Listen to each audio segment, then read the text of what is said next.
everybody, and welcome to episode 55 of All About African Violets. All About African Violets is musically sponsored by Ted Yoder. You can hear and purchase his wonderful music on his website at tedyoder.com. It is also available from iTunes. Well, everybody, I have kind of a different episode for you today. I'm going to take you back to National one last time to see, take you back to the showroom one last time to see the design division. This episode will be longer than usual because at the end of this, there is also a special interview with Joyce Stork, and it's very timely, so I wanted to include it this week, and that's why the episode will be a little bit longer. We're in my sunroom. I should have welcomed you, but we're going to go right into Tips and Treasures, and I'm going to let you watch this footage. And in fact, I'm going to let you watch that, and it's going to go directly into the look at what's on the stands, and I will be back after that. So I'll see you in a little while.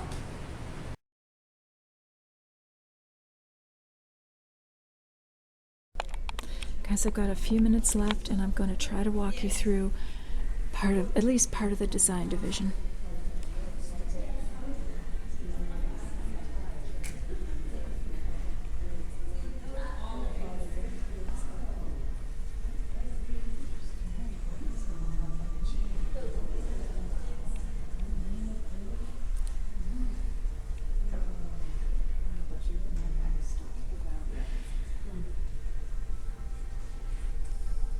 So many different things, so many different interpretations, so beautiful. Something in the back. Yes, yeah.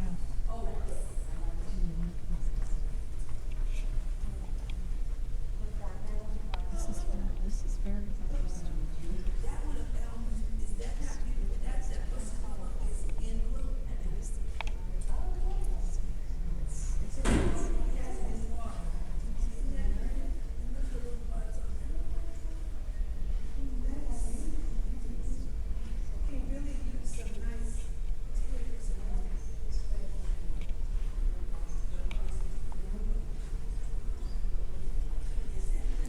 It's very quiet now. They haven't tossed me out yet, so I'm going to keep walking. And I gotta say, I really like this one. Isn't that awesome? Let's walk around here. The design division goes all the way around the outside of the big showroom. Here we're heading into the underwater designs.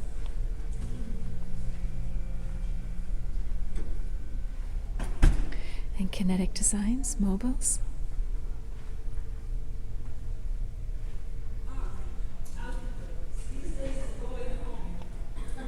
Some very different ones here as well. Okay, I'm going to walk on over to the other side and pick this back up. Okay guys, they haven't tossed me out yet, but it does say 11:30 at night on my watch. So I could get tossed out at any moment. They're closing the doors. These are the miniature arrangements. All wonderful.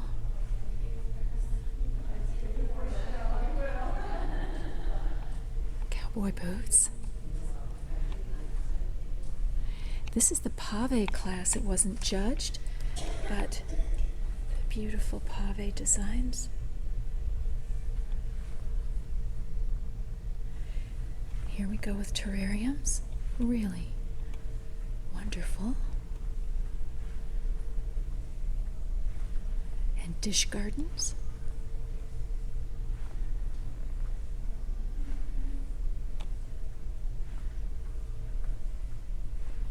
Big dish gardens.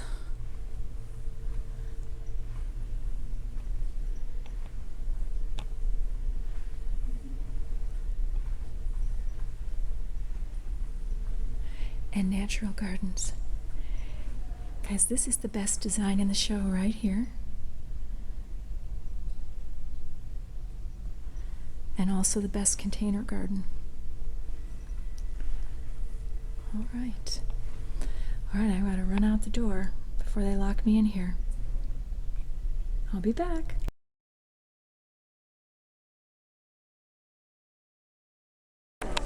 Hi, you guys. I'm here with Joyce Stork. We're in the showroom, and she has graciously agreed once again to give us an overview on just this time a select number of the design classes, some of the ones that are a little more unique that maybe you wouldn't see them as much in your local show. And she does have Apollo with her. So where is he? He's hiding. There he is. Hi, Apollo.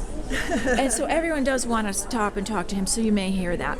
So, but Joyce, say hi. Hi. So where are we? Class 86. What is this? This is a class of suspended designs. They're supposed to be able to perhaps swing just a little bit. It's not a true mobile class because they can be a stable class, which just means that they imply movement. But it's kind of just a beautiful class of violets and a miniature class. The frames here are about 12 inches high, and I'm going to say about 10 inches wide. And the one we're looking at right now is the best in class, which is, let's see, as I recall, this class was about birds and birds in the reed grasses. Oh, yeah, And so birding. you see- Okay, Yeah, so birding you're going is to the name of this class. see some definite implication of reeds here. This one is just beautiful because it's kind of goes from a very central point right in here, and then everything else is kind of fanned out from that. And they've used two little white wires in here to imply wings for a bird. Okay. And it just moves and swings, and you just have very much the feel of a bird in there. And it's just a beautifully done design with just a single flower, but it's very nicely focused, and it's beautiful. Okay. And this one seems to suggest a couple of birds. You can- Lovebirds, maybe. Lovebirds, yeah. But with the reed grasses coming up very nicely, and it has a beautiful curved line on it. Yeah. So it's lovely. This one also hangs with a real focus of 3 flowers here, but you can feel the bird shape there. Like these are the 2 tail feathers of the bird. They've also put a little glass bird back in behind, but it's kind of hard to see that. Oh, that's pretty good. I Good. think maybe I think you we can got it spot there a that. little bit. So, yeah, it's a very simple thing. This one went just a little bit more obvious and actually used a bird. It didn't do as well at Gotterbed because of that. The bird was just way too dominant, and there wasn't anything just suggested about it. Okay. It's more like a bird with a hat. Okay. And you guys, one thing you need to also remember is we are filming this now on Saturday morning. So Yes. some of these designs have been here for a while, and these are blossom designs. Right. So if you see one, like the blossom maybe looks a little wilted, they just haven't been changed out yet for Right. the day, Well, because and it- designers are allowed to They do are that. allowed to, but emotionally, once a design gets a red ribbon, the designer often doesn't even want to go close to her red Wah. ribbon. So, and this one, the designer chose a completely different approach and used a real mass of materials. It's hard to use a mass of materials and still have the violet be visible and prominent, because the violet needs to be a dominant feature in the design. Okay. And it's at the top of the design here, but it's still really. Yeah, and I see a couple more. You're right. Right. And it's a pale color. It's mostly. a pale color, and all the other material kind of makes that flower not be the focus of the design. And, Okay.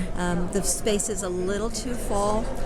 Ideally, the design should take up about a half of the space, and this one comes close to taking up 3/4 or at least 2/3. a huge amount of the space, and so you don't see the design as much because there's just so much material there.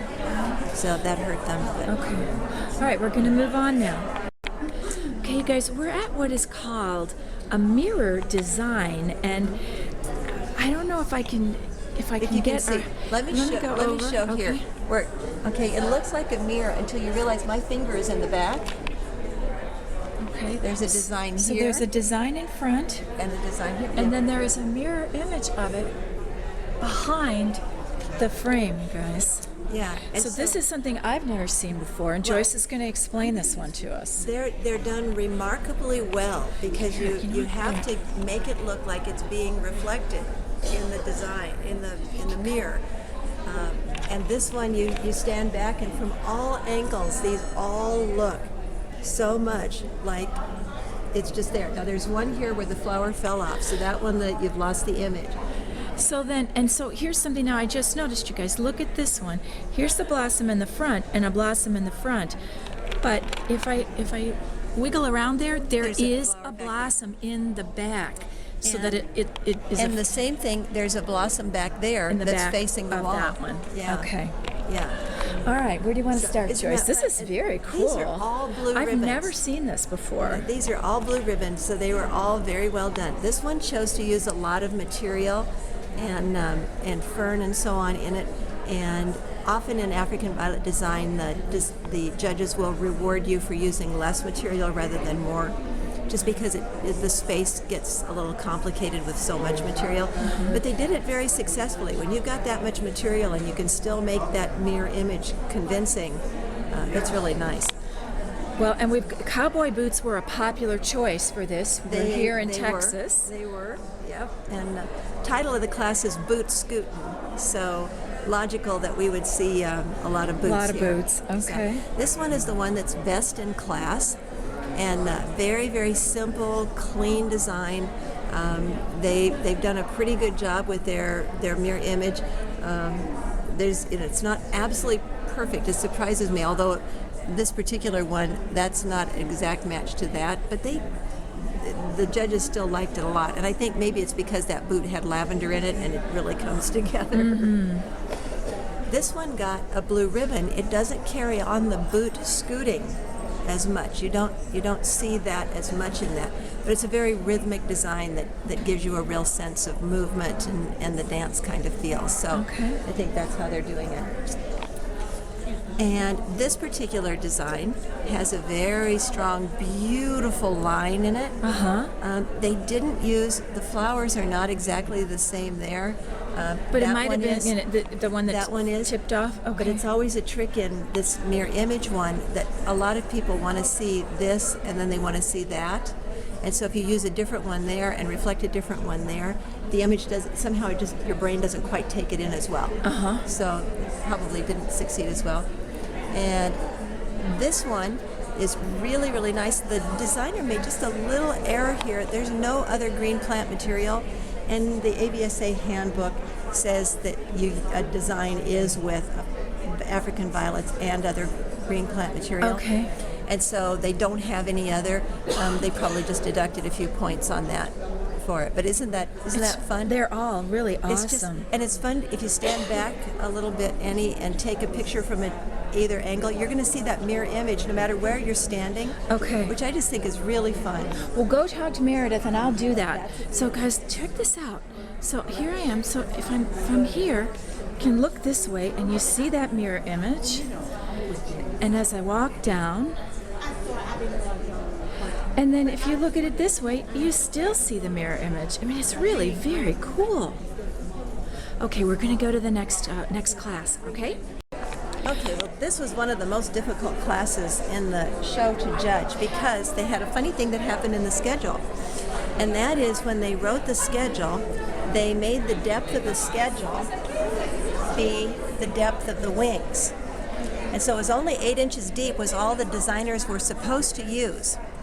And so in this class, the designers came, and if you look down, you can see how many of them come outside the niches.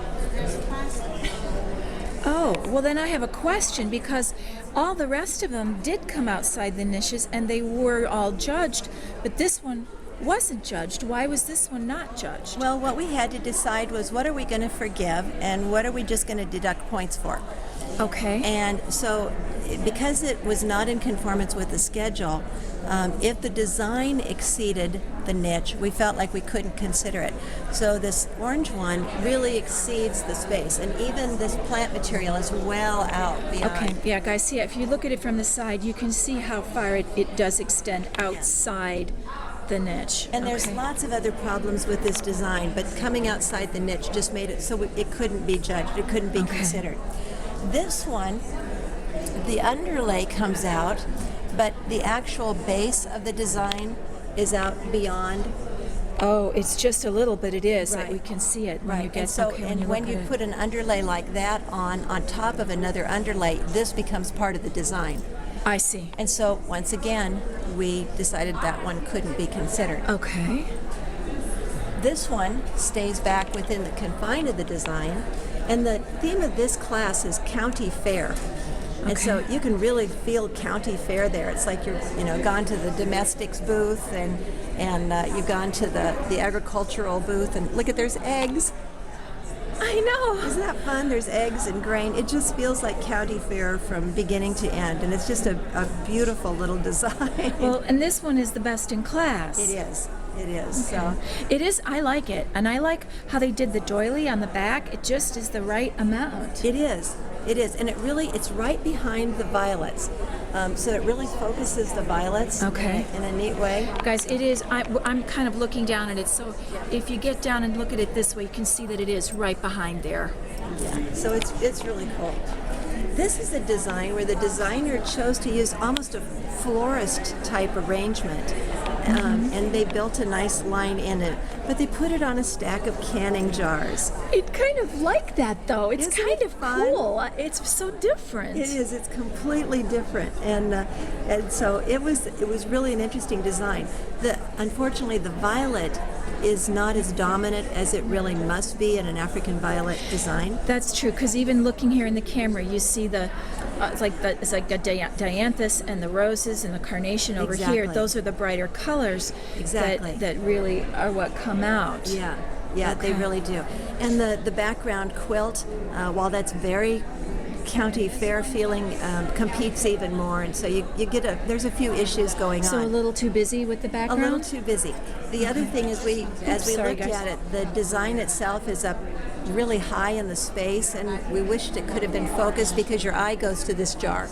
Okay. And so it would have been better if it could have been positioned a little lower. I But see. There's so many things a designer has to take into account. And to my mind, it's a fun design, and we just went with it Yeah. and made it work. This is a gorgeous design. All right, so now here is I can see that this is, the backdrop on this one is also very busy, and yet, is it that it's not quite, it's busy, but it's not as dominant because of the whiteness of the branches, do you? I think What is it? Exactly. Well, they're dull colors. They're colors that have a lot of grays and browns, so Okay. they're just darker colors.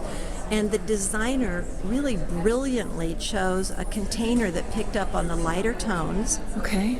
and then used those pods in there. These, I think they're okra pods, Yeah?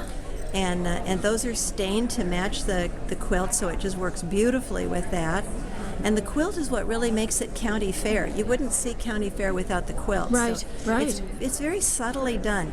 And what maybe my favorite thing is that it's this mass of purple flowers in front of it, which purple and brown shouldn't go together well, but in this case it makes you look at the purple. Yeah. And so it's a lovely design. And the line starting here and then going up, it's called a Hogarth curve, and it's complemented with extra Smaller curves curves. that go through.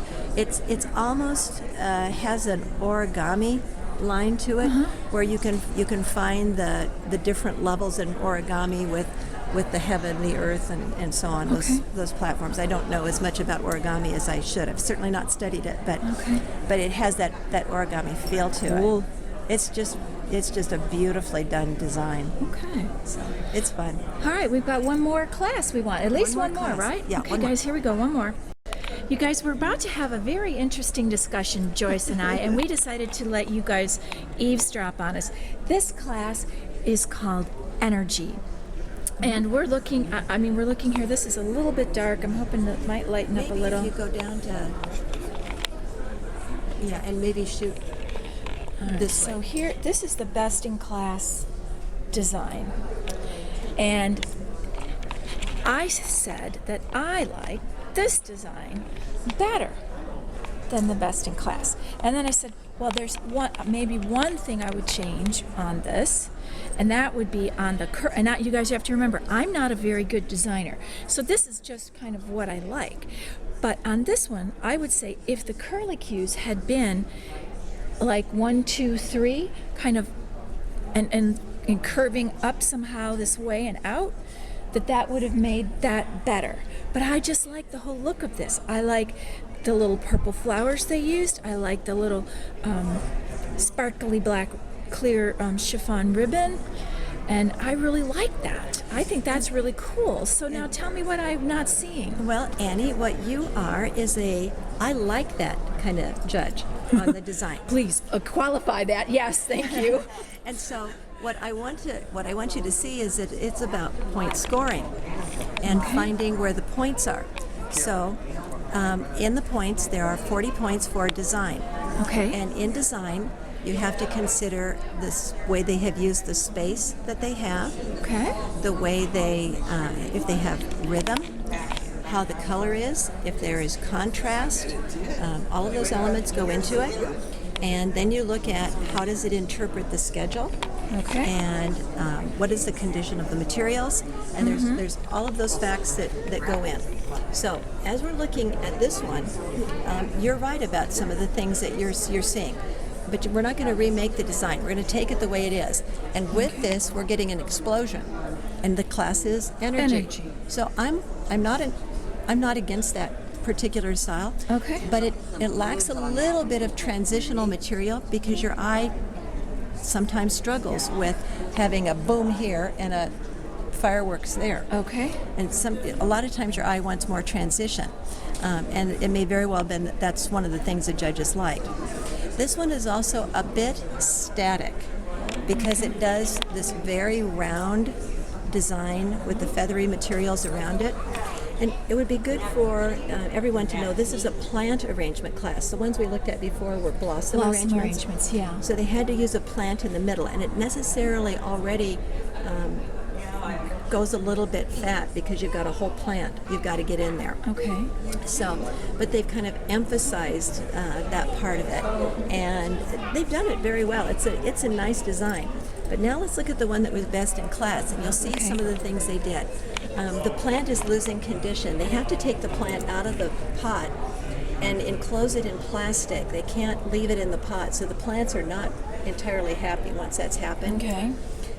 But they've set it in deeper. And this one has energy in a different way because of this interesting chain link that they have back in behind. And these beautiful little lily leaves that come up to really establish their line. But look how they put transition in.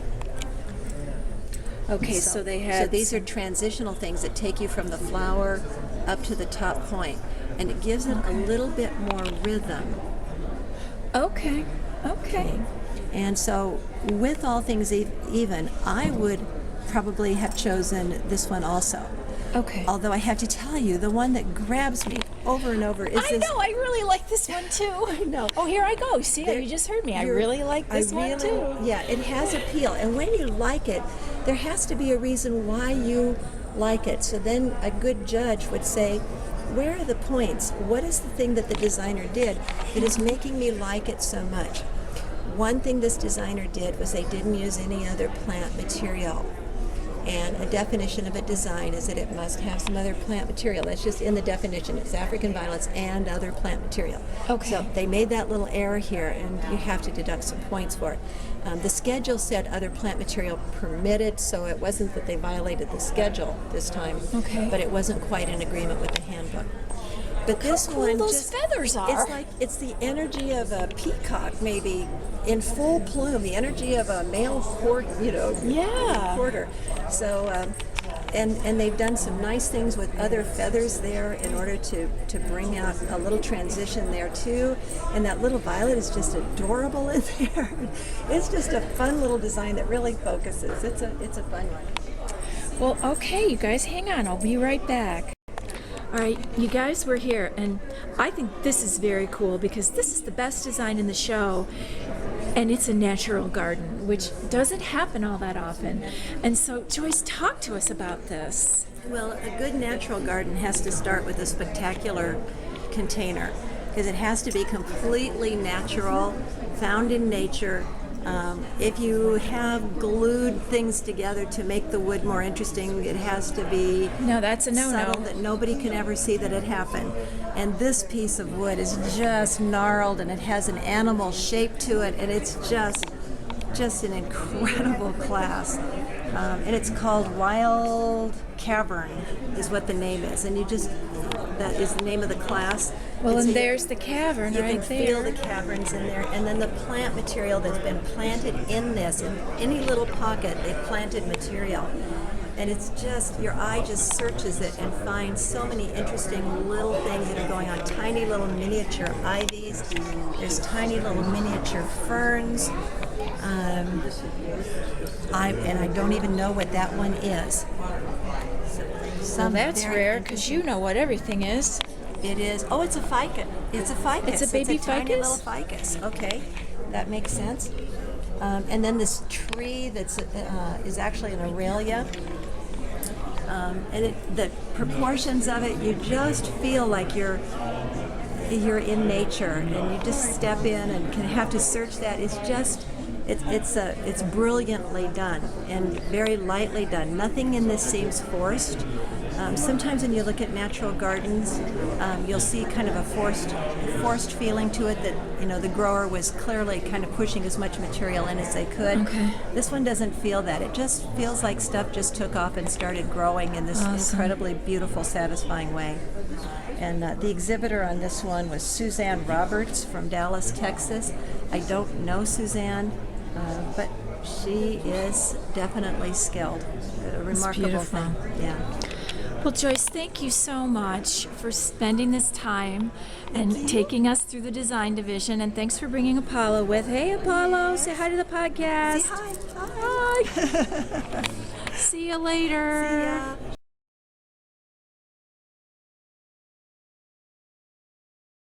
Hi, everybody.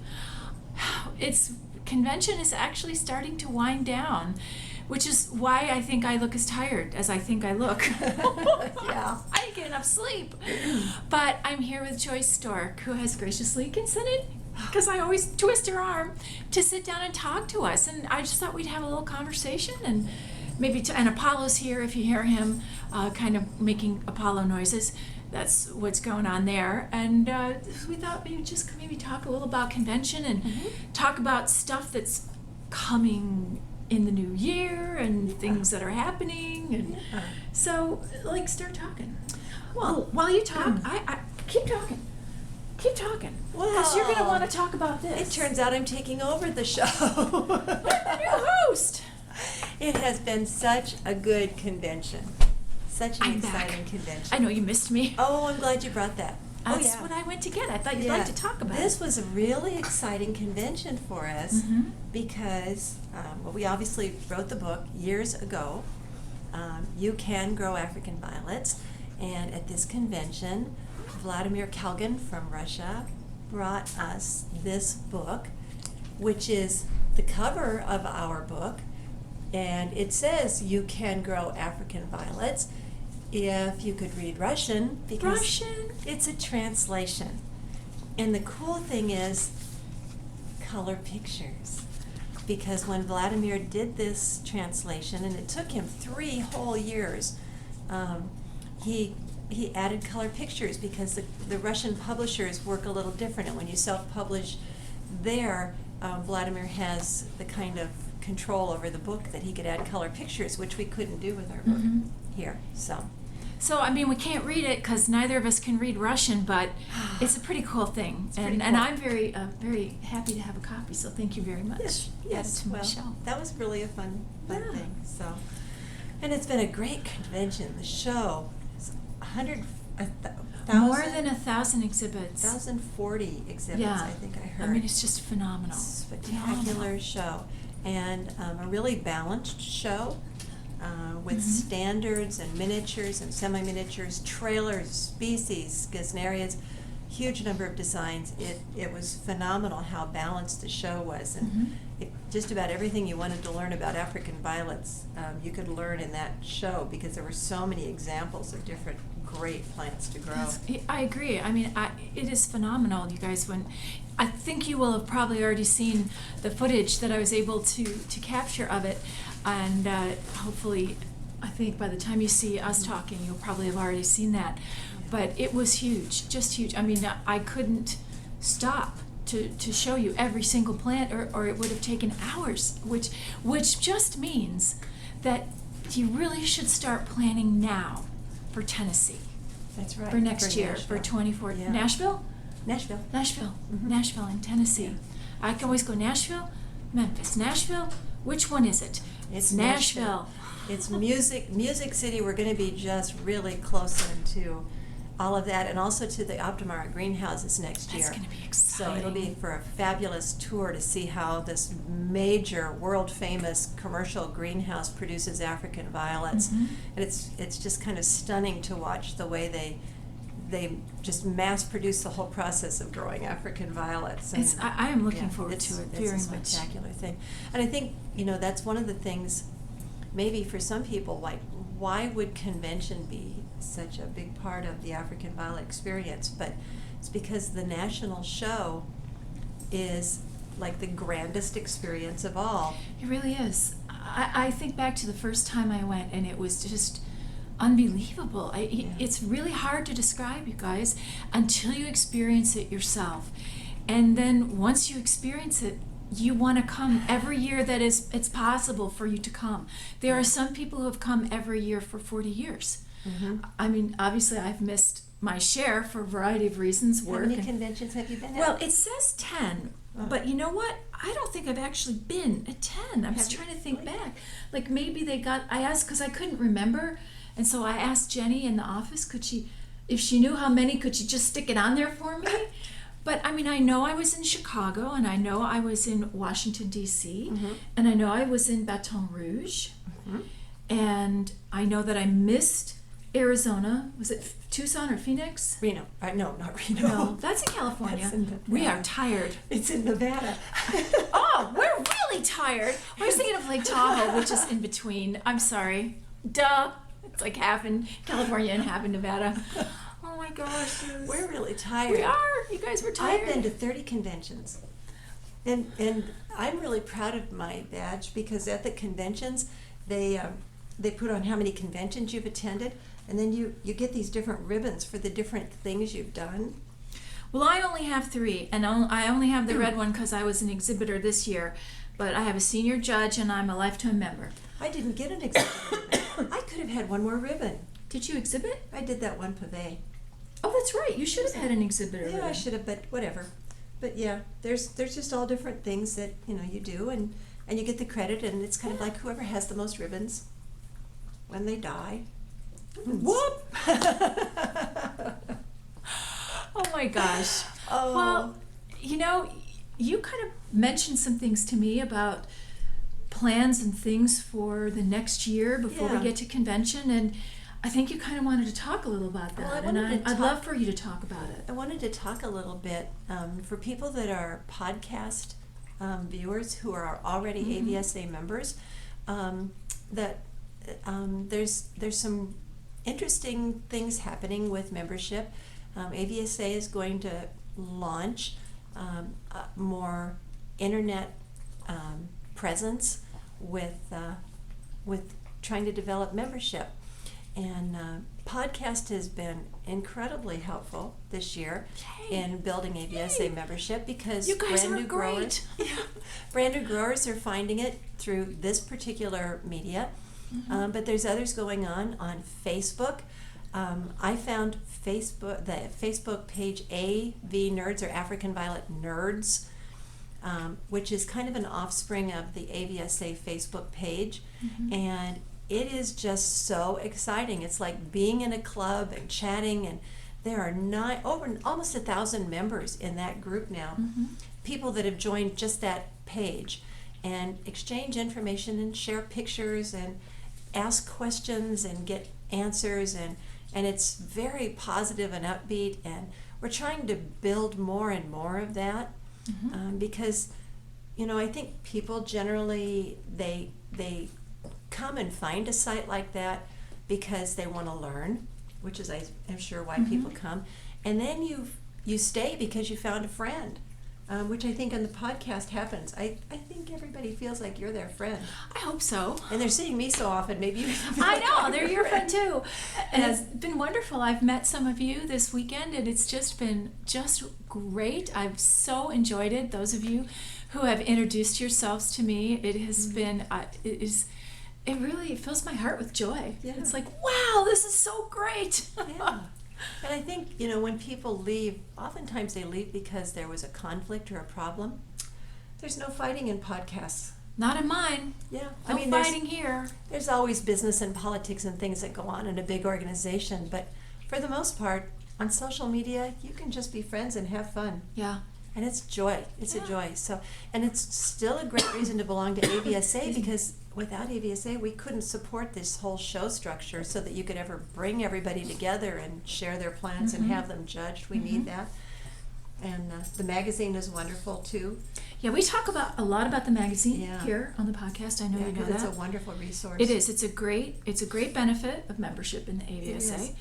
is. But National it's that time of, some of my friends here I only see once Yeah. at National. I Yeah. get to see them once a year, and of course we catch up during the year by email and as often as we can. But it's always really wonderful to just be here, and it's been kind of funny. You get in here and you're kind of just sucked into the vortex. And my roommate Carol Lee, who's we've been sharing a room, and I haven't known what day it is all weekend. No. I'm reasonably sure that we're filming today on Saturday. I think Is it so. Saturday? I think it is. I think so.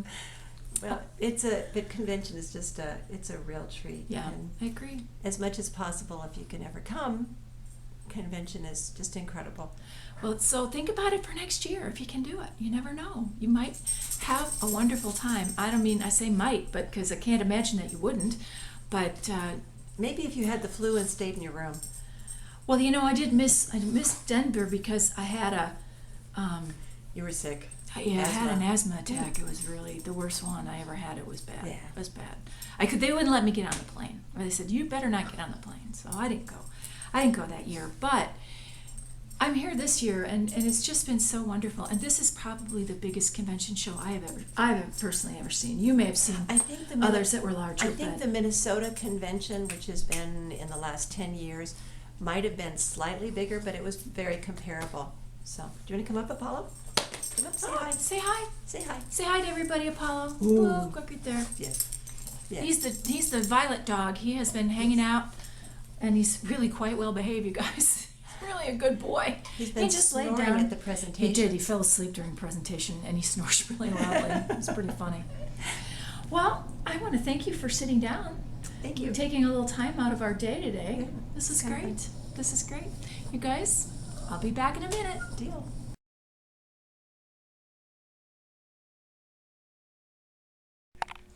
Hi everybody, it's time to take a look at what's on the stands.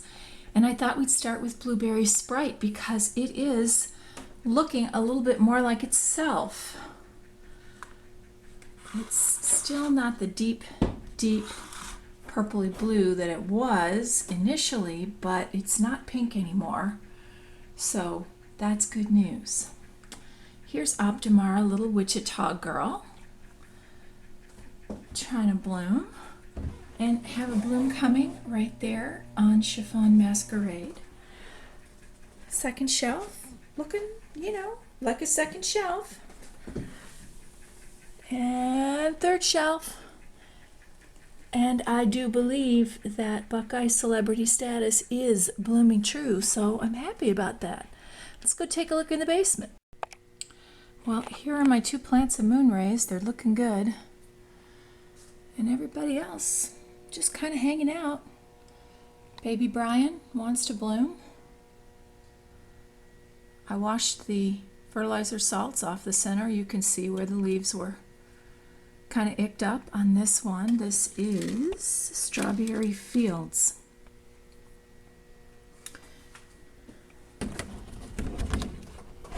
Okay, I'm not sure that these bloom stalks are still alive, but I am going to leave them there for a while. So we'll see how they do. Here is this right here on the end, the great big sucker that I took off of Optimara, Michigan. And a little bitty sucker that I took off of roulette. Not sure that one's going to make it, and everything else in here looking pretty good. Same thing over here. Oops. I think this is a quick look at the stands today. Nothing too different or exciting, just things doing their thing, growing along. Getting ready for another blossom here, another blossom stalk on Party Pinafore. Still a beautiful, beautiful blossom. And first little bloom on Grandifolia 237. I'm excited about that. I like species plants. And Beauteous here, still looking like it's going to try to bloom, but it hasn't quite yet. And over here, same thing with yesterday's Valentine, just getting ready. And the Acacia looking pretty good. Let's go take a look at the Streptocarpus shelf. Well, nothing too exciting on this side, but over here, Heartland's White Gold is just blooming away. What a great plant. Thank you, Dale. Here's Dale's Polar Berry. Also, really growing. I think this could go into a 3-inch pot. I thought it was supposed to stay a little smaller, but I think I'm going to pot it up. Let's go upstairs. Well, I decided to look from this side of the shelf up here because here's Autumn Blues and here is Potselia Rusalski, sorry. I'm liking this blossom quite a bit. Here's Champagne Pink. Here's Cherry Cola. Now, interestingly enough, not all the blossoms are double. We got that first one, but here's a single. Now that's a little out of focus, sorry. There's a single. There's a semi-double. So I'm not quite sure what's going to happen there. Granger's Peach Frost. Starting to fade a little. Second shelf. Ma's Old Fashioned wants to bloom. And I don't think we're going to let it. Now, Joyce had suggested I show you guys how I'm actually disbudding. I don't just yank them off. I kind of shift them a little to the side and they snap off. I don't know if you can see. It's just kind of a shift over to the side and they come off. And for me, I'm left-handed, so it's my left hand and I use my left thumb, so I'm shifting to the left. And I think that many of you may be right-handed and you would obviously then use your right hand. Texas Hot Chili, just blooming like mad. I love this strep. And there's Rob's Wagga Wagga making a comeback. All those folded up leaves all growing. Yay! Here's Optimar, Michigan. Fisherman's Paradise. And this came up from the basement, I think. And this is my second plant of Armageddon that I just potted on up. Let's walk around. Okay, here are the Ascananthus Apconicus cuts. And I don't see any roots, but they're not dying, so cross your fingers. Columnia Apollo and Columnia Firebird. And then here, kind of from the back, turn this around so you can see it needs a turn anyway. This is Autumn Blues. And this is Potselia Rusalski. And I'm thinking I like this particular blossom better than on the Zima Ulbaetzia, which is a similar blossom. So that's also part of how I make those kinds of decisions, you guys, is what I find that appeals to me more. All right, let's go look at the big box violet. Okay, I think you can definitely see that it is continuing to grow and that those center leaves are now beginning to fill in some of that way open space. I mean, we still have some over here, Still have some over here, but on the whole, looking pretty good. That's the look at what's on the stands this week. I'll be right back.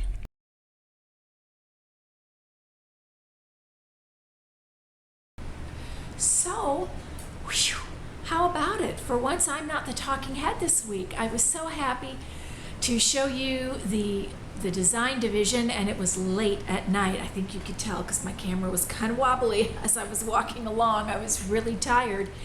And then it was great to have Joyce go back with me, and as she did when we went to Missouri Valley, to kind of go through the design division and give you guys a really great look at that. So, and I hope you enjoyed seeing the two of us exhausted with so much fun at National. We had such a great time, and seeing Apollo and just having a lot of fun. And I hope you enjoyed the look at what's on the stands. I always enjoy that. So, and things are looking kind of interesting. They'll look even more interesting for you next week. You'll have to wait and see what I mean by that. Well, it's time to get the bail money ready. And what I would like to talk to you about today during the bail money is the survey that AVSA has prepared and is out there online. And it doesn't matter if you are not a member of the AVSA.